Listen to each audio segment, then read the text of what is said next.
نؤمن به ونتوكل عليه ونعوذ بالله من شرور أنفسنا ومن سيئات أعمالنا من يهده الله فلا مضل له ومن يضلل فلا هادي له نشهد أن لا إله إلا الله ونشهد أن محمدا عبده ورسوله أما بعد فإن خير الحديث كتاب الله وخير الهدي هدي محمد صلى الله عليه وسلم وشر الأمور محدثاتها وكل محدثة بدعة وكل بدعة ضلالة وكل ضلالة في النار. أعوذ بالله السميع العليم من الشيطان الرجيم. بسم الله الرحمن الرحيم. فليحذر الذين يخالفون عن أمره أن تصيبهم فتنة أو يصيبهم عذاب أليم. صدق الله مولانا العظيم. تمام قسم کی تعریفات وحدہ لا شریک خالق کائنات مالک ارض و سما کے لیے ہے، اور لاکھوں کروڑوں درود و سلام ہو اس ہستی اقدس و مقدس پر جن کا نام نامی اسم گرامی محمد رسول اللہ صلی اللہ علیہ وسلم. وہ سرور گرامی کہ رب الجلال نے جن کی ہر بات کو اپنی بات قرار دیا اور جن کی اتباع اور جن کی اطاعت پر نجات کو محصور کیا، وہ امام برحق حضرت محمد رسول اللہ صلی اللہ علیہ وعلیٰ آلہ وسلم کے دین اللہ کی توحید کے ساتھ ساتھ آپ کی رسالت کے اقرار اعتراف اور اس کی تسلیم کا نام چہرہ کہ جب تک آدمی اللہ کی وحدانیت کے ساتھ حضرت محمد رسول اللہ صلی اللہ علیہ وسلم کی رسالت کا اقرار نہ کرے تب تک وہ مومن اور مسلمان نہیں ہو سکتا. اور جن کے بارے میں خود اپنے کلام مجید میں ارشاد کیا، قل ان کنتم تحبون اللہ فاتبعونی یحببکم اللہ ویغفر لکم ذنوبکم. اے میرے محبوب حضرت محمد رسول اللہ صلی اللہ علیہ وسلم، آپ ساری کائنات کو لوگوں کو کہہ دیجیے ان کنتم تحبون اللہ فاتبعونی، اگر تم چاہو کہ اللہ سے تم محبت کرو اور اللہ تم سے محبت کرے تو اس کا صرف ایک ہی طریق ہے، اور وہ طریق یہ ہے کہ فاتبعونی یحببکم اللہ. تم میری پیروی اختیار کر لو، خدا تم سے محبت کرنے لگ جائے گا. حضرت محمد رسول اللہ صلی اللہ علیہ وسلم نے اپنے ارشاد مبارک میں اس بات کو ان الفاظ میں واضح نمایاں کیا، من اطاعنی فقد اطاع اللہ ومن عصانی فقد عصى اللہ ومن اطاع اللہ فقد دخل الجنہ ومن عصى اللہ فقد ابى ومن ابى فقد دخل النار. لوگوں، جس نے میری اطاعت کی، میری فرما برداری کی، میری پیروی کی، جس نے میرے حکم کو مانا اس نے اللہ کے حکم کو مانا، اور جس نے میری نافرمانی کی، میری بغاوت کا ارتکاب کیا، میرے حکم کو تسلیم نہ کیا، اس نے رب کی بات نہیں مانی، اس نے رب کی نافرمانی کی ہے۔ فرمایا اللہ کا فرما بردار جنت میں جائے گا، میرا نافرمان اللہ کا نافرمان ٹھہرے گا، اور وہ ان لوگوں میں سے شمار ہوگا جو منکر ہوئے۔ فرمایا من ابا فقد دخل النار، اور جو منکروں میں ٹھہرا اللہ اس کو جہنم رسید فرمائے گا۔ یہ وہ ذات گرامی ہے کہ جس کی اطاعت کے بغیر کوئی مسلمان اپنے آپ کو مسلمان نہیں کہلا سکتا، اور جب تک اس ہستی مقدس کی پیروی اختیار نہ کرے، اللہ کی رضا کو، اللہ کی خوشنودی کو، اللہ کی بارگاہ میں سرخروئی کو حاصل نہیں کر سکتا۔ رب ذوالجلال نے اپنے کلام مجید میں ارشاد کیا، فلا وربک لا یؤمنون حتی یحکموک فیما شجر بینہم ثم لا یجدوا فی انفسہم حرجا مما قضیت ویسلموا تسلیما۔ اے میرے محبوب، تیرے رب کو اپنی ذات کی قسم ہے، کوئی شخص اس وقت تک مسلمان نہیں ہو سکتا جب تک کہ تیری ہر بات کو بلا چون و چرا تسلیم نہیں کر لیتا۔ دوسری جگہ رب ذوالجلال نے ارشاد فرمایا، وما كان لمؤمن ولا مؤمنة اذا قضى الله ورسوله امرا ان يكون لهم الخيار من امرهم ومن يعص الله ورسوله فقد ضل ضلالا مبينا۔ مومن وہ ہے، مرد ہو یا عورت، کہ اللہ کے حکم کے آ جانے کے بعد اور میرے نبی کے حکم کے آ جانے کے بعد جو اپنے اختیارات کو باقی نہیں رکھتے، جو یہ سمجھتے ہیں کہ رب کے احکامات کے آ جانے کے بعد اب ہمارا کوئی اختیار باقی نہیں رہا۔ من یعص اللہ ورسولہ فقد ضل ضلالا مبینا۔ فرمایا جس نے اللہ کے حکم کے آنے کے بعد، نبی کے فرمان کے صادر ہو جانے کے بعد اپنے اختیار کو باقی رکھا، فرمایا اس کا ایمان اور اسلام سے کوئی تعلق نہیں ہے۔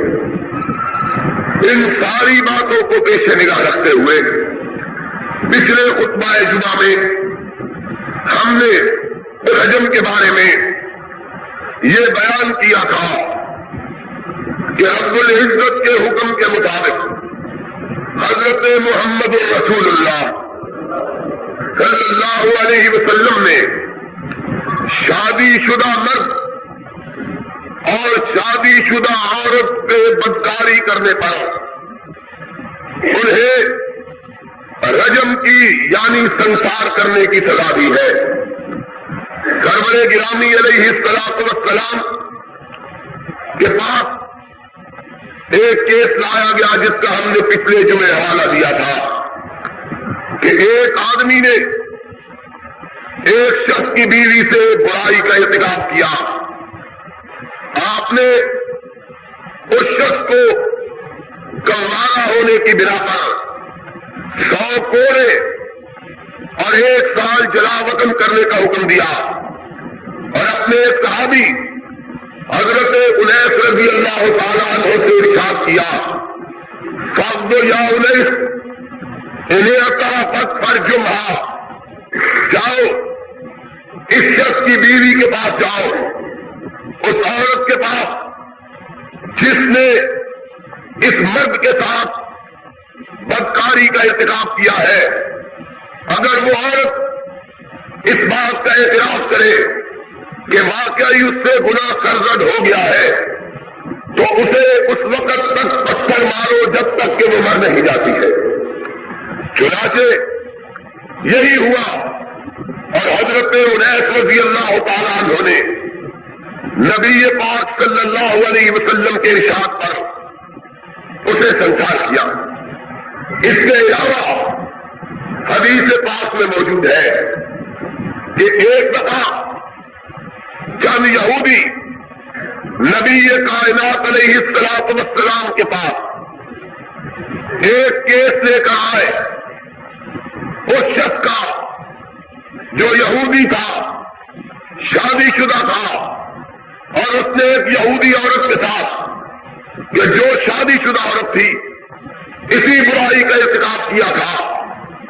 وہ لوگ امام کائنات علیہ الصلوۃ والسلام کے پاس اس فیصلے کے لیے حاضر ہوئے کہ اے اللہ کے حبیب، اگرچہ ہم آپ کو نبی اور رسول نہیں مانتے، لیکن ہم اسلامی ریاست کے باسی ہیں، مدینہ منورہ کی اسٹیٹ میں ہم رہتے ہیں، اور ہم چاہتے ہیں کہ اس کیس کا فیصلہ آپ عدل اور انصاف سے فرمائیں۔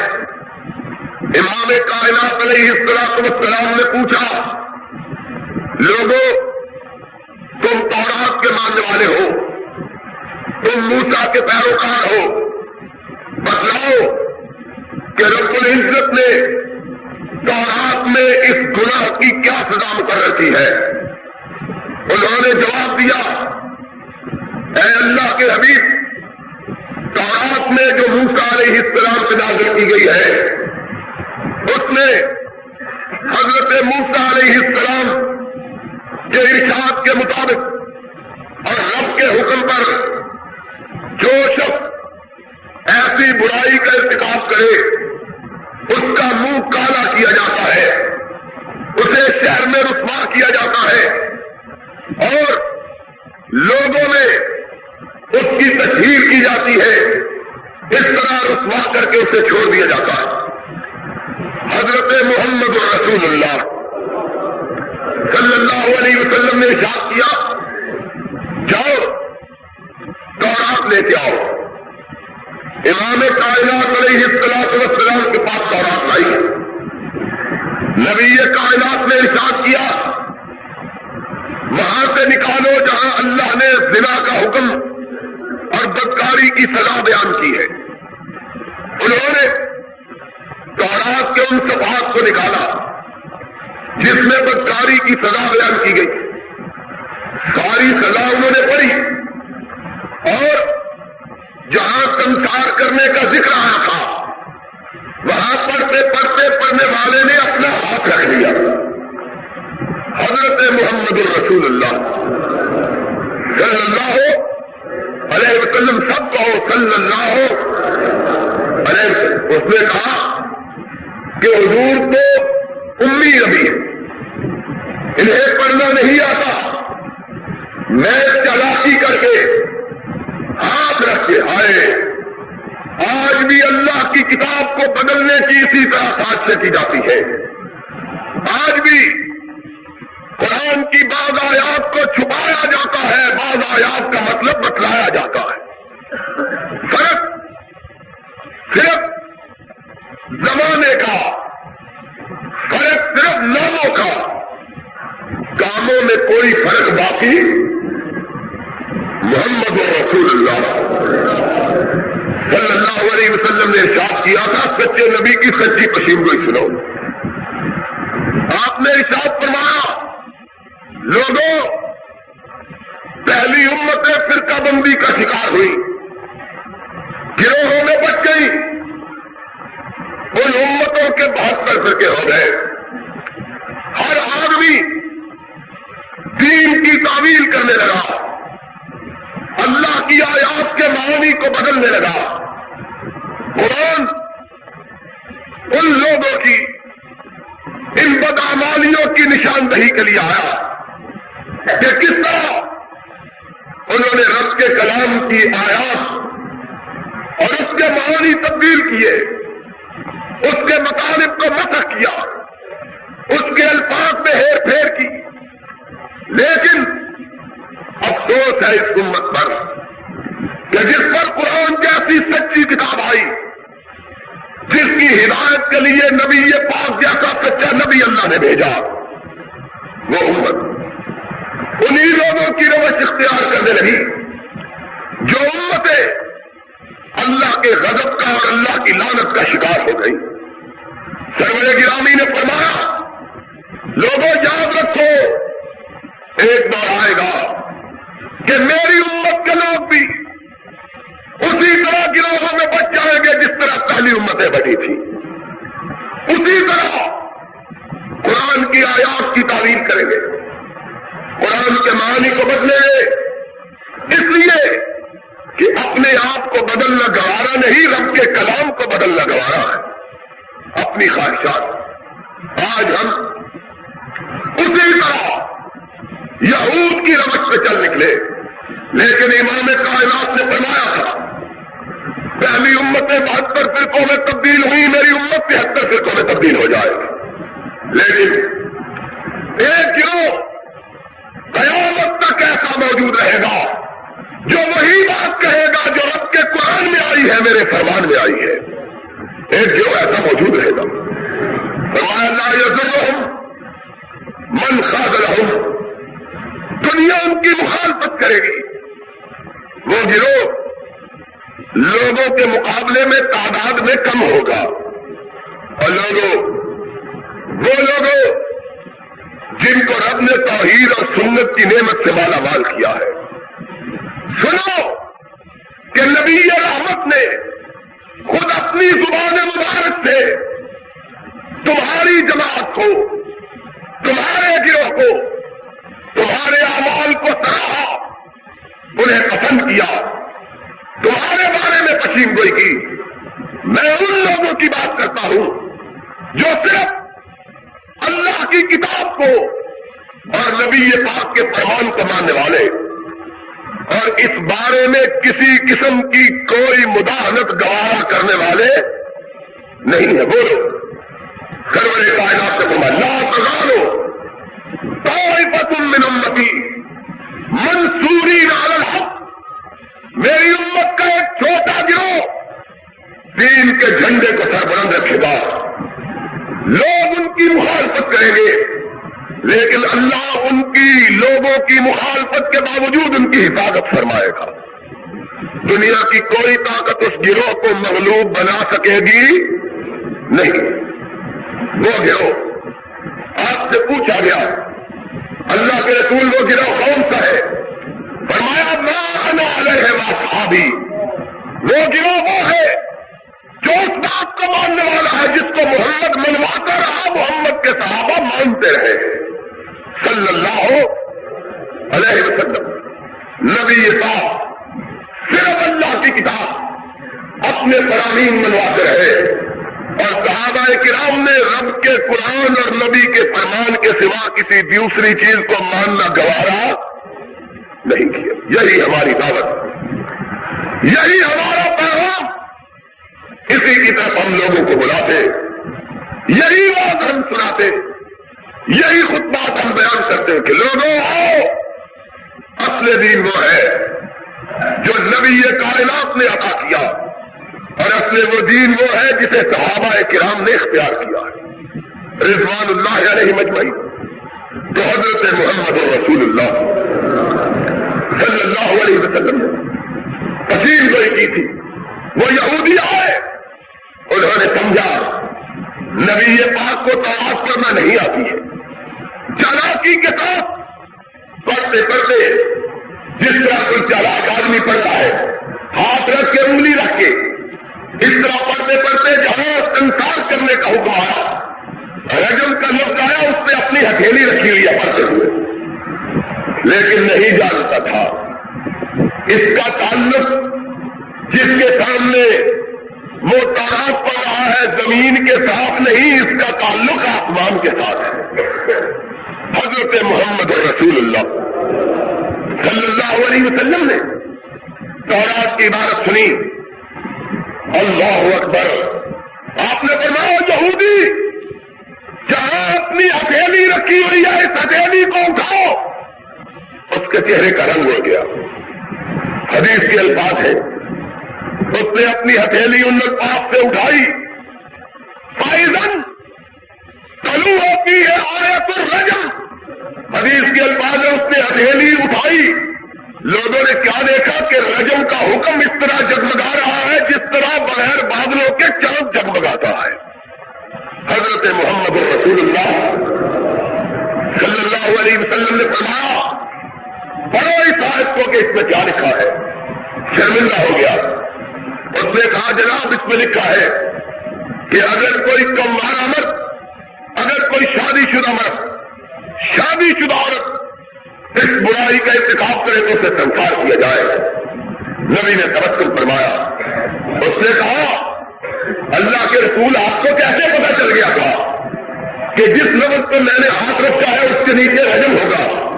فرمایا نبأنی العلیم الخبیر، تو چلاکی کرتا ہے، تجھ کو نہیں پتا کہ مجھے وہ خبر دے رہا ہے جو دل کے بھیدوں کو بھی جاننے والا ہے، مجھے وہ خبر دینے والا ہے۔ نبأنی العلیم الخبیر۔ کہا جاؤ یہودیوں کی تباہی کی، یہودیوں کی بربادی کی علامت اور اس کی بڑی وجہ یہ تھی کہ جب کوئی بڑا آدمی کسی جرم کا ارتکاب کرتا اسے چھوڑ دیتے، جب کوئی غریب آدمی کسی جرم کا ارتکاب کرتا اسے پکڑ لیتے۔ میرے آقا نے ارشاد فرمایا میں اللہ کا وہ دین لے کے آیا ہوں جس میں چھوٹے اور بڑے کے درمیان کوئی فرق روا رکھا جائے گا، سب برابر، بڑا بھی برابر ہے چھوٹا بھی برابر۔ فرمایا جاؤ ان دونوں کو اللہ کے حکم کے مطابق سنسار کرو۔ حدیث پاک میں آیا ہے سرور گرامی علیہ الصلوۃ والسلام کے ارشاد پر اس یہودی مرد کو اور اس یہودی عورت کو گلے میں گاڑ کر زندہ سنسار کر دیا گیا۔ صحابہ کرام اور یہودی اس وقت تک انہیں پتھر مارتے رہے جب تک کہ انہوں نے دم نہیں توڑ دیا ہے۔ یہ وہ حکم ہے حضرت محمد رسول اللہ صلی اللہ علیہ وسلم کا، جسے آپ نے صرف مسلمانوں پہ لاگو نہیں کیا بلکہ غیر مسلموں کو بھی لاگو کیا۔ آج کہا یہ جاتا ہے یہ حکم قرآن میں موجود نہیں، اور چونکہ قرآن میں اس کا ذکر نہیں آیا ہے اس لیے ہم اسے تسلیم نہیں کرتے۔ اور لوگوں، قرآن تمہیں کس نے بتلایا ہے کہ یہ قرآن ہے؟ قرآن اس نبی نے بتلایا ہے کہ جس کی زبان اقدس کی بات کو سنت اور حدیث کہا جاتا ہے۔ اگر نبی نہ ہوتا، اگر نبی بیان نہ کرتا، ہمیں پتہ چل سکتا نہیں تھا کہ یہ قرآن کی آیت ہے کہ قرآن کی آیت حدیث میں آیا ہے۔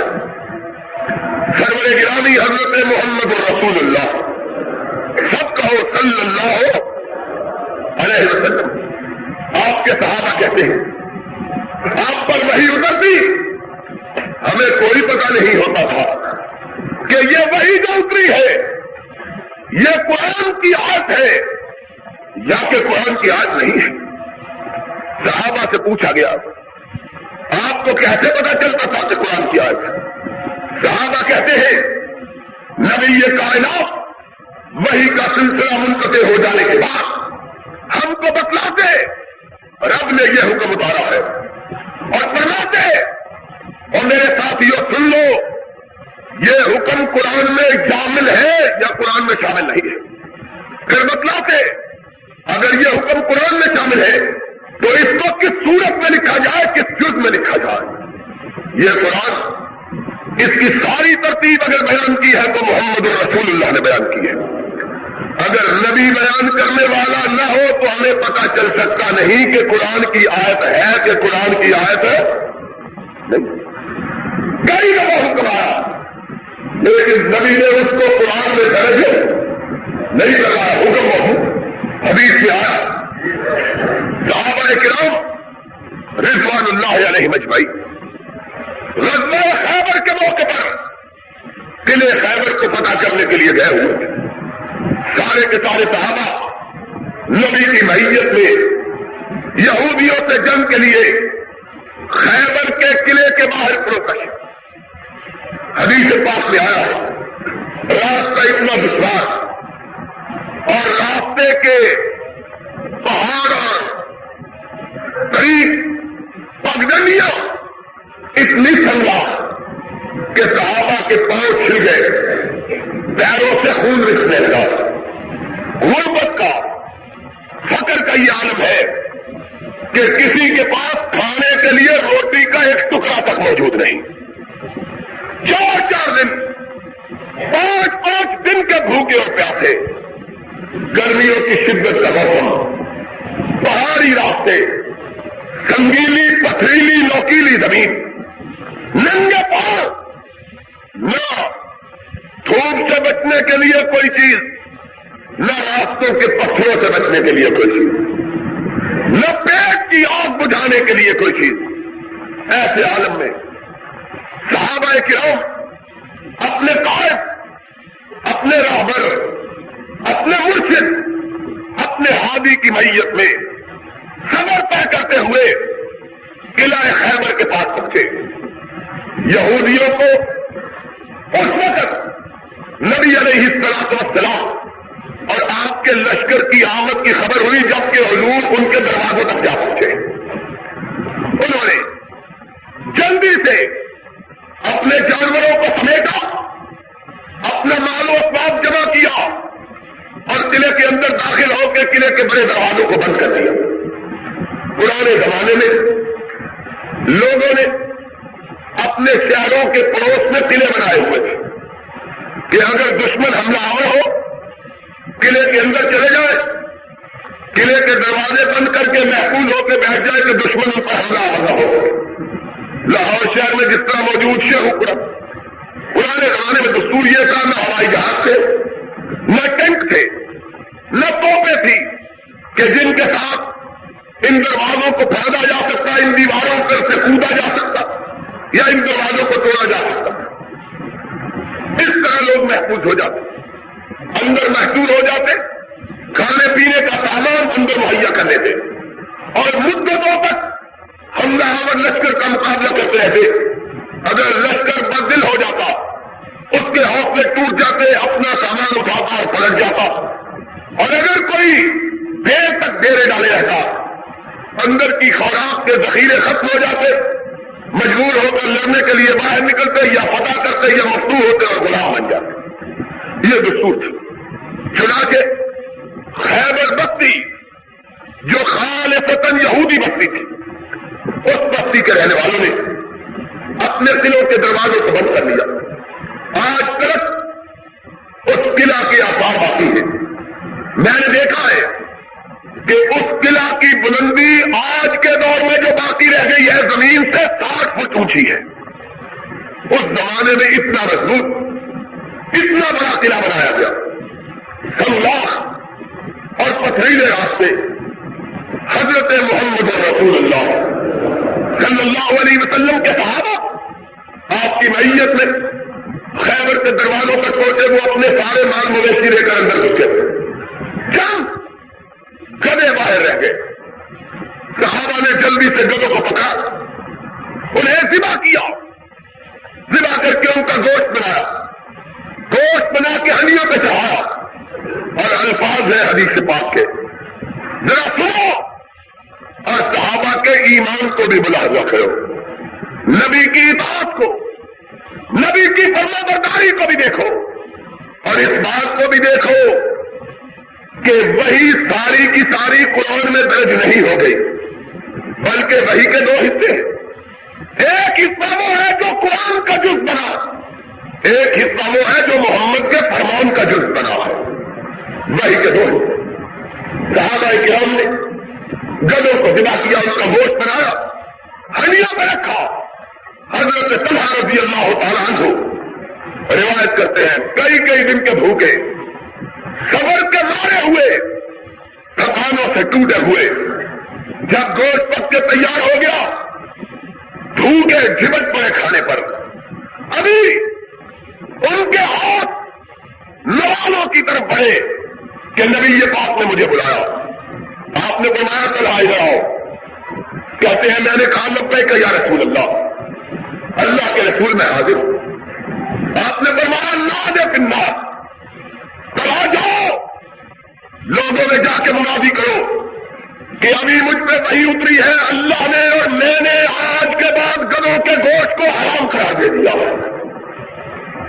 صحابہ کرام رضوان اللہ علیہ 4-4 5-5 دن کے بھوکے تھا ہوا، صبر کے تھکے ہوئے، خون آلود، پیٹ میں روٹی کا ایک ٹکڑا کئی دن سے نہیں گیا، گوشت پک کے تیار، ہنڈیاں سامنے پڑی ہوئی، کھانے کے لیے ہاتھ بڑے ہوئے کہ حضرت طلحہ ایک اونچی جگہ پکڑے ہوئے، کہا ایھا المؤمنون ایھا الناس ان اللہ ورسولہ یحرمون علیکم لحوم الحمر الاہلیہ، اور لوگوں سن لو، آج کے بعد اللہ اور اللہ کے رسول نے گدھے کے گوشت کو حرام قرار دے دیا۔ حضرت طلحہ ارشاد فرماتے ہیں خدا کی قسم ہے میری زبان سے بات نکلنے کی دیر تھی، میں نے دیکھا لشکر میں کروٹے ہوئے نوالوں کو لوگوں نے پھینک دیا، بکی ہوئی ہڈیوں کو لوگوں نے توڑ دیا۔ ایک آدمی کہنے لگا اور کچھ کھا لو، پوچھیں گے جا کے کہ حضور نے کہا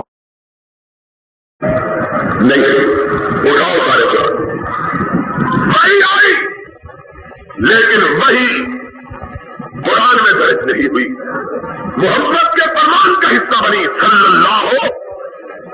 وہی کی 2 قسمیں ہیں، لوگوں بات کو یاد رکھنا، وہی کی 2 قسمیں، ایک وحی کی قسم وہ ہے جس کی تلاوت کی جاتی ہے اور اسے قرآن کہا جاتا ہے، دوسری قسم وحی کی وہ ہے جس کا حکم مانا جاتا ہے اور اس کی تلاوت نہیں کی جاتی، اس کا نام محمد کی حدیث اور محمد کی سنت ہے صلی اللہ علیہ وسلم۔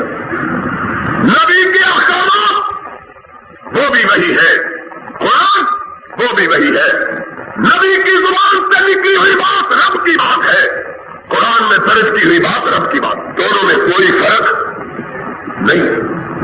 نبی نے بتلایا یہ حکم قرآن میں درج کرو، نبی نے کہا یہ حکم قرآن میں درج نہیں کرو۔ آج کہا جاتا ہے رجب کا حکم قرآن میں نہیں ہے اس لیے ہم نہیں مانتے، میں کہتا ہوں پھر ان کو کتوں کے گوشت کھلاؤ، کیونکہ کتے کی حرمت کا حکم قرآن میں موجود، ان کو بہت کتوں کا گوشت کھائے، چوہے قرآن میں حرام، ان کو چوہے کھلاؤ، ان کا دماغ کرو تازہ۔ قرآن اکیلا امت کی ہدایت کے لیے نہیں آیا، بلکہ قرآن کے ساتھ صاحب قرآن کو بھیجا گیا ہے۔ جب تک کہ جس پر قرآن اترا وہ قرآن نہ سمجھائے، قرآن سمجھ آ سکتا، اور سمجھ آنا تو بڑی بات ہے۔ میں نے تو کہا ہے یہ بھی پتہ نہیں کر سکتا کہ یہ قرآن ہے بھی کہ قرآن، یہ کس نے بتلایا، یہ کس نے بتلایا قل هو اللہ احد قرآن کی آیت ہے، یہ کس نے بتلایا الحمدللہ رب العالمین قرآن کی آیت ہے، یہ کس نے بتلایا قل اعوذ برب الناس قرآن کی آیت ہے، کس نے بتلایا؟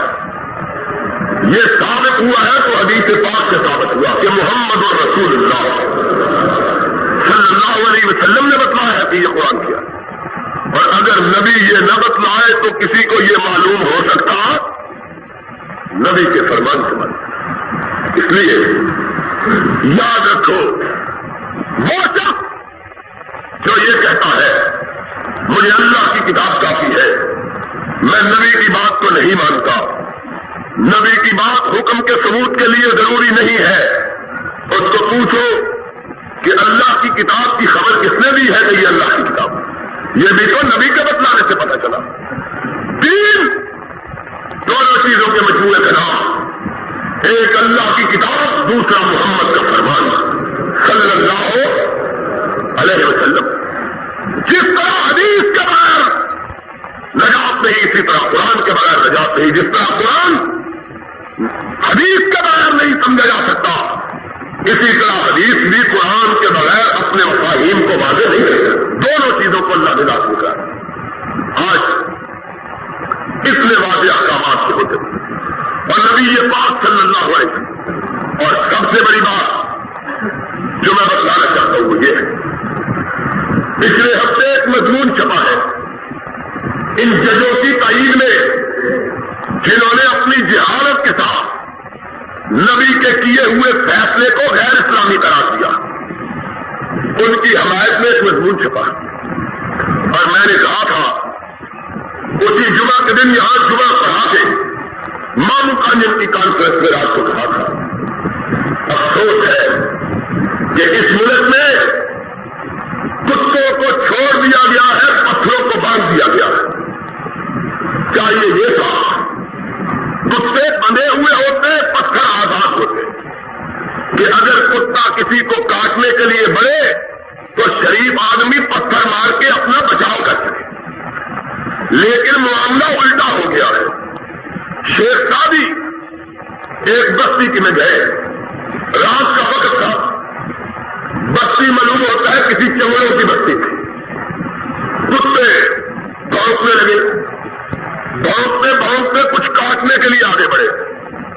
شیخ سادی ادھر سے بچتے ہیں، ادھر سے کتا آ گیا، ادھر سے بچے، ادھر سے کتا آ گیا، تھکے بچ کے اخیر زمین کی طرف ہاتھ پر آیا، پتھریلی زمین تھی کہ کوئی پتھر ہی ہاتھ میں اٹھا لو، ان کو مارو، یہ پیچھے نہیں چھوڑتے۔ زمین اتنی سخت تھی کہ پتھر نے زمین کا سانس چھوڑنے سے انکار کر دیا۔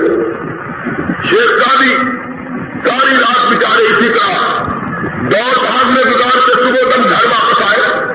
گھر والوں نے پوچھا سناؤ بستی میں گئے تھے، کیسی بستی تھی؟ کیا لگے بی بی عجب بستی تھی کہ پتھر باندھے ہوئے تھے، کتے کھلے ہوئے تھے، ہمارا بھی عجب حال ہے۔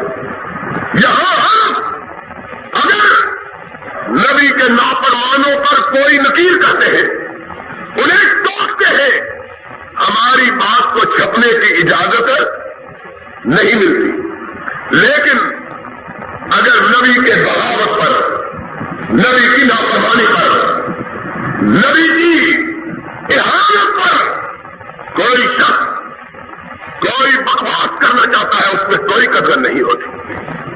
پچھلے جمعے پاکستان ٹائمز میں ایک جاہل نے مضمون لکھا ہے اس فیصلے کی تائید میں، اور ذرا سی حالت ملاحظہ کرو۔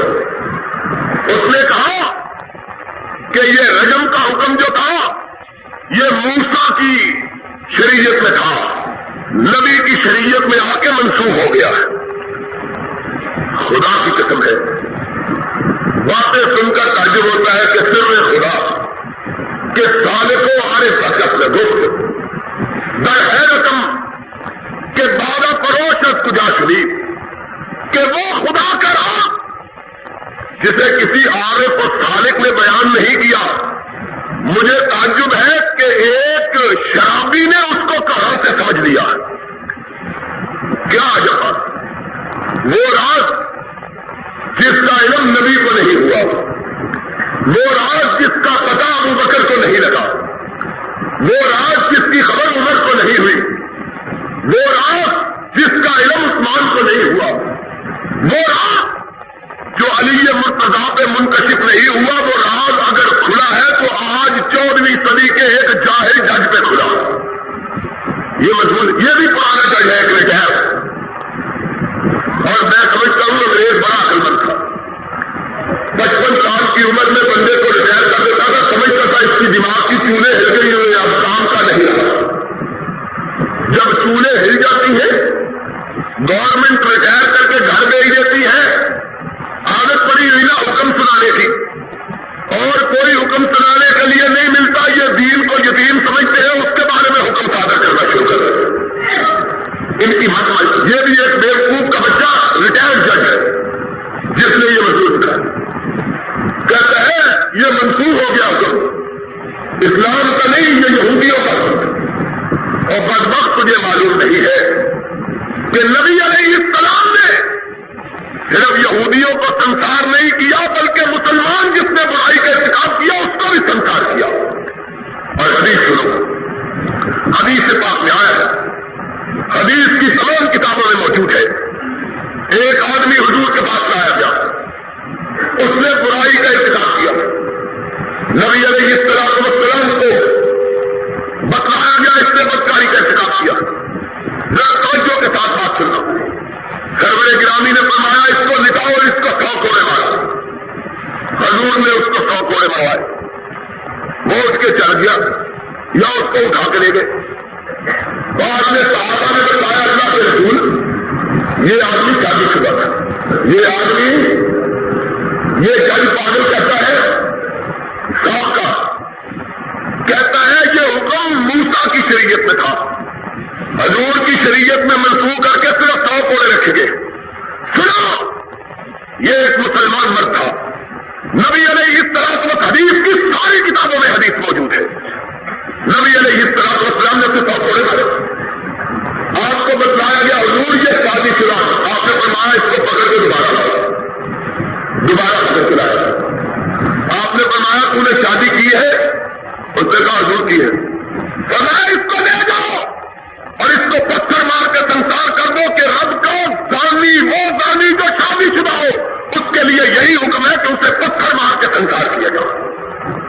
حضرت محمد رسول اللہ جن سے قرآن اترا ہے وہ تو شادی شدہ عورت کو اور مرد کو بدکار جس نے شادی کے بعد بدکاری کا ارتکاب کیا ہے سنسار کرنے کا حکم دیتے، اور یہ کہتا ہے یہ یہودیوں کا حکم ہے۔ پھر اور کوئی جواب نہیں ملا، ایک جاہل مولوی کا حوالہ دیا، کہتا ہے کہ اس مولوی نے لکھا ہے کہ حضور نے جس کو سنسار کیا وہ زندہ عیاذ باللہ، اور بدبختو نبی علیہ السلام نے جس کو سنسار کیا وہ اتنا پاک تھا کہ گناہ کا احساس اسے چین نہیں لینے دیتا ہے۔ نبی پاک کے پاس آیا، حضور اکرم صلی اللہ علیہ وسلم کو کہا اللہ کے رسول میں چوک گیا ہوں، میں نے برائی کا ارتکاب کیا۔ نبی علیہ السلام نے اپنا منہ پھیر دیا، وہ ادھر سے آیا، حضور مجھے پاک کر دیجئے، میں چاہتا ہوں جب رب کے دربار میں جاؤں تو میرے دامن پہ گناہ کا کوئی داغ موجود نہ ہو۔ حضور نے پھر منہ پھیر دیا، تیسری مرتبہ اس نے کہا، حضور نے پھر منہ پھیرا، اس نے چوتھی مرتبہ کہا، حضور نے فرمایا تو پاگل ہے؟ اس نے کہا اللہ کا رسول پاگل نہیں ہوں، لیکن آپ کی زبان سے سنا ہے آپ نے فرمایا ہے جس کو دنیا میں سزا مل گئی اللہ دنیا کی سزا کے بدلے آخرت میں اس کا عذاب معاف کروا دے گا۔ میں نے برائی کا ارتکاب کیا، میں نہیں چاہتا کہ میں اللہ کا عذاب کروں۔ اللہ کے رسول اللہ کی بارگاہ میں جانے سے پہلے مجھے پاک کر دیجیے گا۔ نبی نے فرمایا صلی اللہ علیہ وسلم نہ دیکھو یہ بدماش اسلام نہ آشنا اور نبی کے صحابہ کے بارے میں بدزبانی کرنے والے لوگ کس طرح اپنے خود سے باطن کا اظہار کرتے کہتا ہے گنڈا تھا۔ بدبخت گنڈے وہ ہیں جو نبی کے حکم کو یہ کہہ کے مسترد کر دیتے ہیں کہ ہم اس حکم کو نہیں مانتے، یہ اللہ کی کتاب میں نہیں۔ وہ گنڈا نہیں ہے جس کو جرم کا اتنا احساس ہے کہ اسے گناہ کا احساس چین نہیں لینے دیتا۔ حضور فرماتے ہیں، حدیث کے الفاظ ہے بخاری شریف کے، مسلم شریف، آپ نے فرمایا تم نے شراب کو نہیں کی؟ صحابہ کو کہا اس کا منہ چھوڑو، یہ کوئی نشے میں تو بات نہیں کرتا۔ ہائے ہائے، اس نے کہا اللہ کے رسول مجھے شراب کا نشہ نہیں، اللہ کے عذاب نے میرے ہوش و حواس گم کر رکھے ہیں، مجھے ڈر ہے قیامت کے دن رب کی بارگاہ میں اگر اسی گناہ کے ساتھ چلا گیا تو رب مجھے نہ جانے کتنا بڑا عذاب دے گا۔ نبی علیہ السلام نے فرمایا شاید تو نے اس عورت سے اس لیے کو بدکاری سمجھا کہ تو نے اس سے پیار کیا، اس کا بوسہ لیا، اس کو سینے کے ساتھ لگایا، شاید تو نے اس کا نام بدکاری لگا نہیں۔ اللہ کے رسول میں نے اس سے واقعی بدکاری کا ارتکاب کیا۔ جب اس نے یہ کہا آپ نے فرمایا اس نے اپنے گناہ کا اعتراف کیا اور اس لیے اعتراف کیا کہ اللہ کے عذاب سے بچ جائے، جاؤ اس کو جا کے سنسار کرو۔ مائے لکھنوی کو سنسار کیا گیا، آپ نے ارشاد فرمایا اللہ نے اس سزا کو اس کے گناہوں کی معافی کا سبب بنا دیا ہے۔ قیامت کے دن اٹھے گا، اس کے دامن پہ گناہ کا کوئی دھبا اور داغ موجود کیا نہیں۔ آج یہ بدبخت کہتا ہے یہ یہودیوں اور پھر تعجب کی بات کہتا کیا ہے؟ کہتا ہے اصل میں جو حضور نے سزائیں دی ہیں وہ سورہ سورہ نور کے اترنے سے پہلے دیے؟ بھائی تیرے باپ پہ الہام اترتا ہے کہ سورہ نور کے اترنے سے پہلے دیے؟ اور قرآن کس نے تجھ کو سمجھایا؟ اور اگر یہ سزا سورہ نور کے اترنے سے پہلے ہوتی تو ابو بکر اپنے دور خلافت میں زانی کو سنسار نہ کرتے۔ صدیق اکبر نے اپنے دور خلافت میں اس شخص کو سنسار کیا جس نے برائی کا ارتکاب کیا۔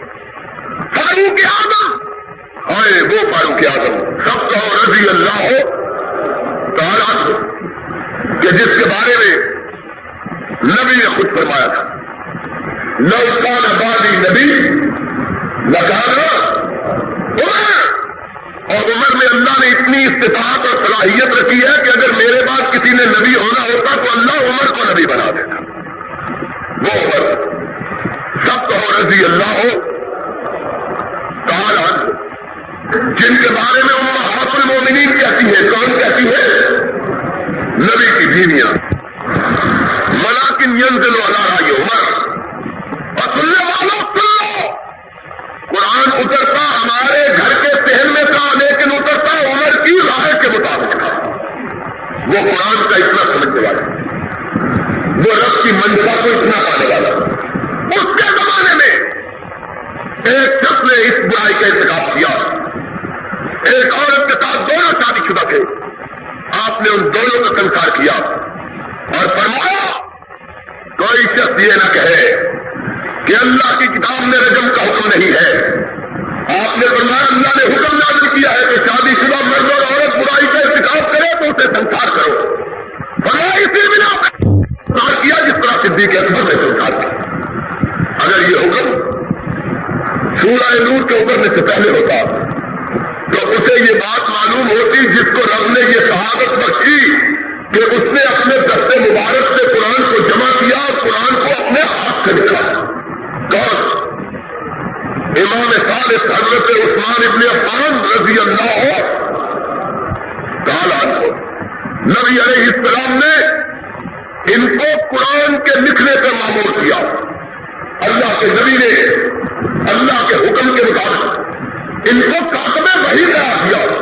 ان کے زمانے میں ایک شخص نے اسی برائی کا ارتکاب کیا، فرمایا نبی کے حکم پر ابو بکر اور عمر کی سنت پہ عمل کرتے ہوئے میں اس شخص کو اسی طرح سنسار کرتا ہوں جس طرح سرور کائنات نے کیا، جس طرح صدیق نے کیا، جس طرح فاروق نے کیا۔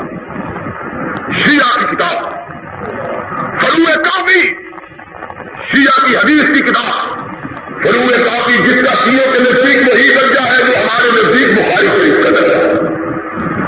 ان کی دوسری کتاب الاستفتاح، جس کا شیعہ حضرات کے نزدیک وہی مقام ہے جو ہمارے نزدیک مسلم شریف کا ہے۔ شیعہ کی حدیث کی تیسری کتاب تہذیب الاحکام، جس کا ان کے نزدیک وہی مقام ہے جو سیاستہ کی کتابوں کا ہمارے یہاں مقام ہے۔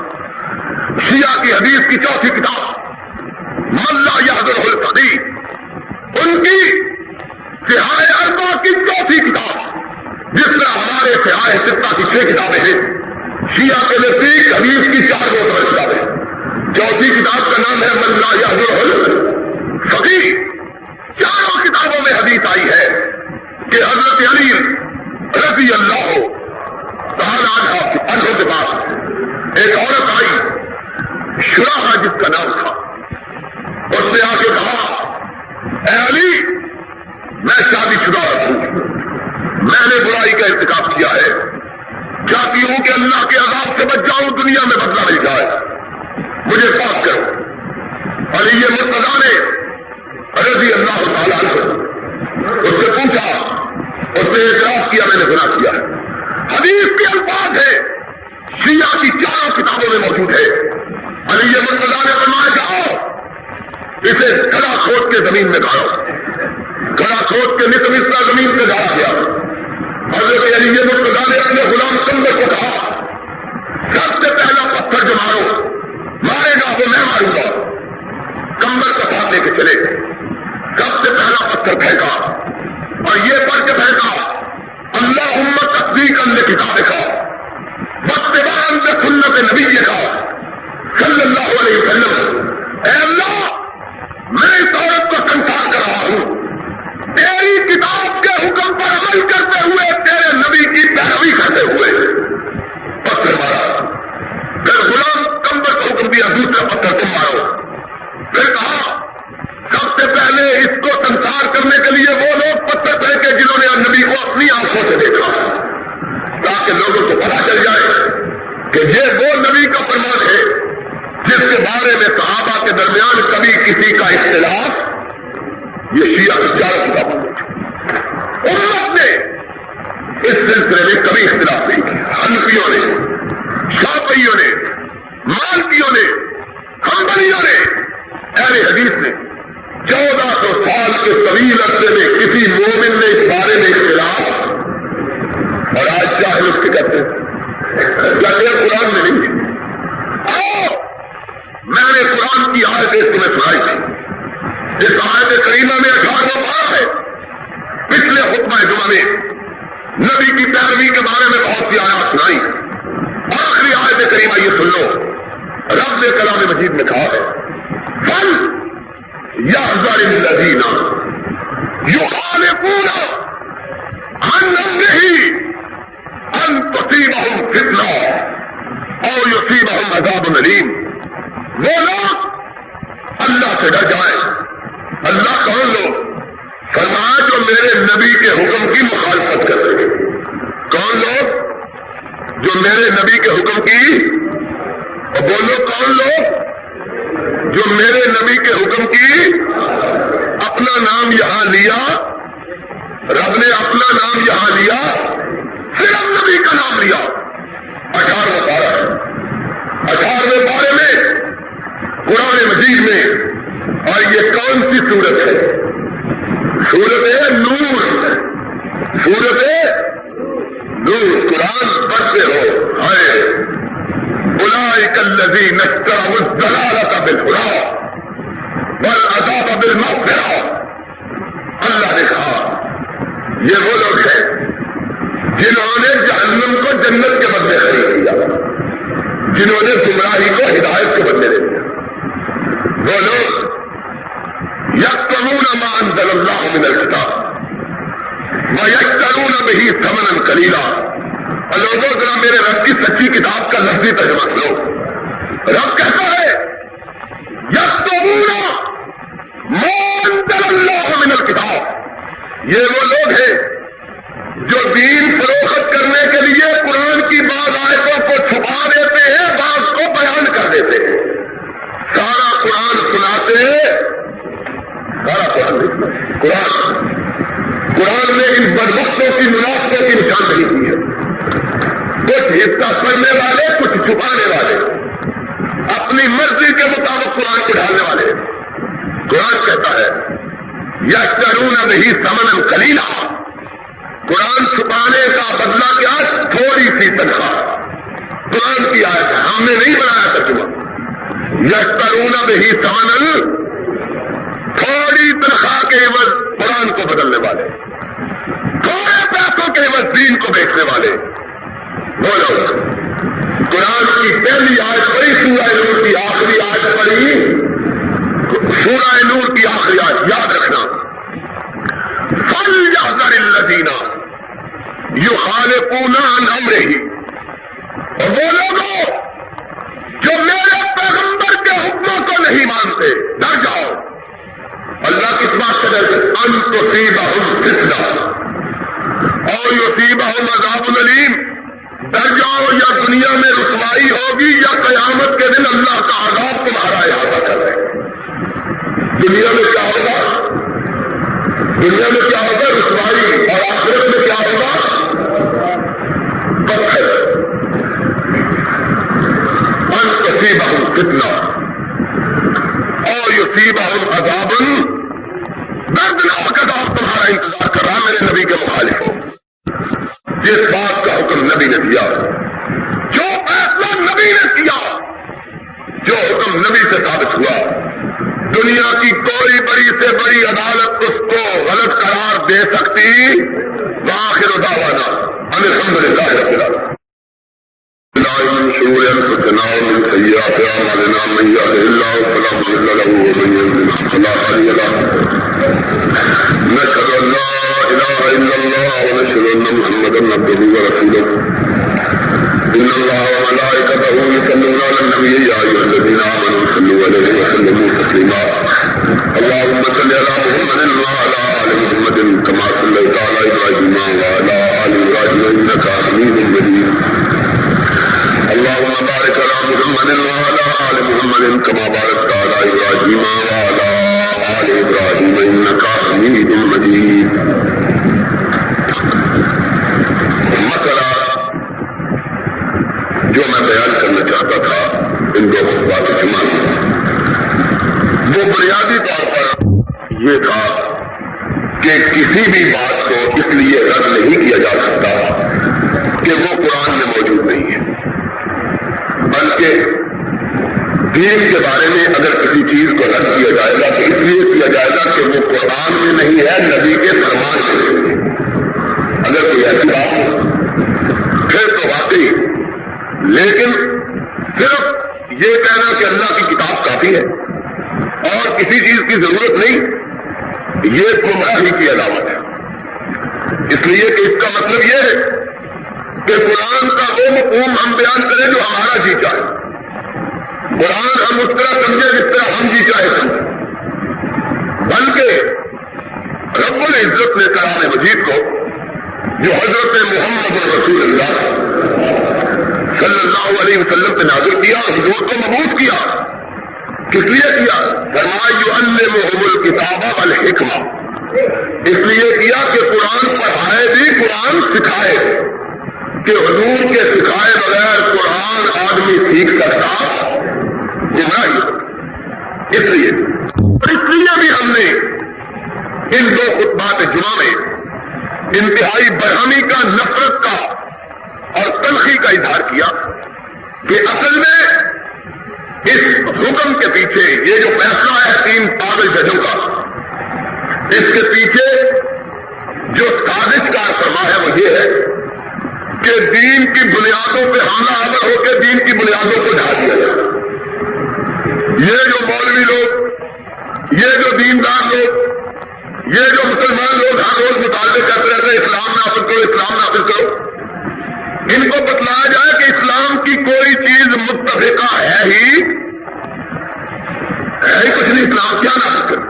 اصل یہ سازش، اسی وجہ سے ہمیں تلخی پیدا ہوئی اور اللہ کے فضل و کرم سے ہمیں یقین ہے انشاءاللہ العزیز کہ امت نے، ساری امت نے اس پر جتنی ناراضگی کا، برہمی کا، نفرت کا، تلخی کا اظہار کیا ہے، آئندہ کسی بد باطن کو دین محمد کے ساتھ کھیلنے کی جرأت نہیں ہوگی انشاءاللہ۔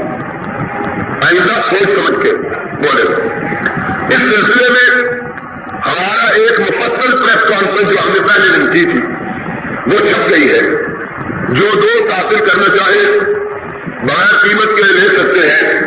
پتہ نہیں آج وہ لڑکا آیا ہے لے کے کہ نہیں، اگلے جمعے لے لے جس میں حاصل کرنا ہے۔ اس لیے ہم نے دلائل کا مکمل طور پر تجزیہ کیا اور بتلایا ہے کہ غلطی کہاں سے لگی اور اس غلطی کے محرکات کیا ہے۔ دوسری بات اس سلسلے میں یہ ہے کہ میں نے بات نیک نہاد لوگوں سے، نیک طبیعت لوگوں سے، سادہ لوگ جن میں بعض اہل حدیث بھی شامل ہیں، ان لوگوں سے یہ سنا ہے، کہتے ہیں اور جی بات یہ تو ہے تو ٹھیک کہ اصل تو قرآن ہے، اصل تو اس وجہ سے کہ بعض دکانداروں نے اپنی دکان چمکانے کے لیے قرآن کہنا شروع کر رکھا ہے۔ یاد رکھو حضرت محمد رسول اللہ صلی اللہ علیہ وسلم نے اپنے سارے فرامین میں اور رب نے اپنے سارے کلام مجید میں کہیں بھی تنہا قرآن کو ماننے کا حکم نہیں دیا، بار بار یہی کہا ان کنتم تحبون اللہ فاتبعونی قل اطیعوا اللہ ورسولہ ولا تولوا عنہ وانتم تسمعون۔ اے لوگوں، نبی کی بات سن کے نہ ٹکراؤ کہ اگر تم نے نبی کی بات کو ٹکرا دیا رب تم کو ٹکرا دے گا۔ قرآن کیا ہے؟ قرآن میں رب نے کہا لا تبطلوا اعمالکم، نبی کی بات رد کر کے اپنے عملوں کو ضائع، اس لیے بات کو توجہ کے ساتھ سن لو، شریعت میں دونوں چیزوں کی یکساں حیثیت ہے، دونوں چیزوں کی یکساں حیثیت ہے، قرآن کی اور نبی کی سنت کی، دونوں میں کوئی فرق موجود۔ نمازیں میں نے پچھلے جمعے پتہ نہیں بتلایا ہے، 5 نمازیں، ان کا ذکر قرآن میں کہیں نہیں آیا۔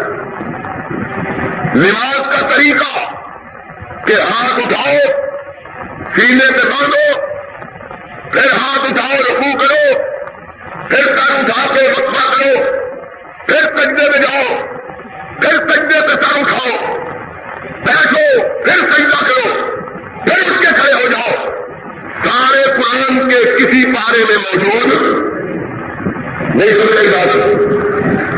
اتحیات سارے قرآن میں کہیں موجود، سلام پھیرنے کا طریقہ سارے قرآن میں کہیں موجود، زکات اس کا نصاب کس پہ لازم ہوتی ہے اس کا کوئی ذکر قرآن میں موجود، حج اس کا طریقہ، اس کے اعمال، اس کے افعال، ان سب کی تفصیل قرآن میں موجود، روزے ان کا تفصیلی بات اور رمضان کے تفصیلی مسائل کا ذکر قرآن میں موجود، یہ 5 فریضے ہی ہے نا، اور کیا ہے؟